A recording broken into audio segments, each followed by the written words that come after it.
Choosing to be a student ministry leader can be a life-changing decision. It's a choice to put yourself into the discipleship path of a group of students and help them take the next steps in their relationship with the Lord. There's something special about watching a student mature in their faith, and you get to be a part of that. Most people who place their faith in Jesus do so before the age of 18.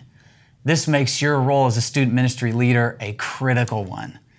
So let's spend some time talking about the importance of the commitment that you are making as a leader in student ministry. First, you're committing your time. To be a successful leader, you will need to give time that you are currently using for something else in your life. You'll be preparing to lead your group each week. You'll spend the time in session actually leading the group, and you'll be spending time developing the relationships outside of the weekly meeting that it will take to be the most effective leader you can be. Now, we'll address each one of those areas separately in other video sessions, but as you can tell, this is no small commitment. One thing to remember as you think about this commitment is that your students need to know that serving in student ministry is a priority for you. They need to see that it is something that you care about, or simply they won't. One way you show them that this is a priority for you is through your presence and engagement in the group.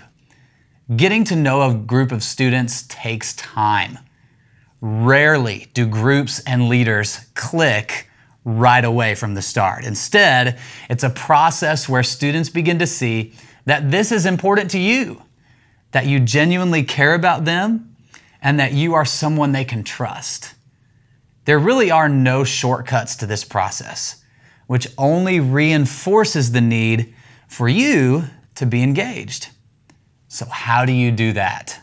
Well, you need to be there. I know this sounds really simple, but you can't underestimate the power of just being there when you're supposed to be. Students need consistency. The first step in helping them see that you care is through your consistency. The opposite is also true. A leader who is usually late or often misses the group communicates with their actions that it's not a priority for them.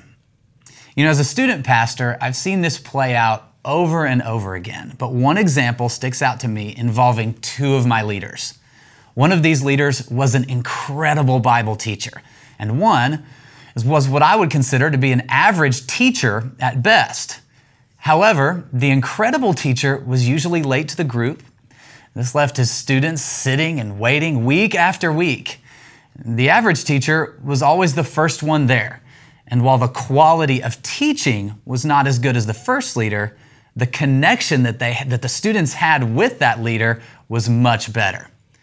So the question for you is, which one was the more effective leader? Well, hands down, it was the consistent leader. Someone can always learn to be a better teacher. You can learn to be a better teacher, but an inconsistent leader will struggle to have a meaningful impact on the group. Remember that teaching is only part of your responsibility. For you to truly engage in the discipleship process for these students, you will need to connect with them relationally. For that to happen, they will need to see that this is important to you and that you really do care about them.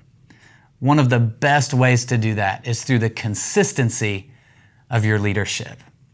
You know, Jesus said in Matthew 28:18-20, "Go therefore and make disciples of all nations, baptizing them in the name of the Father and of the Son and of the Holy Spirit, teaching them to observe everything I've commanded you. And remember, I am with you always to the end of the age."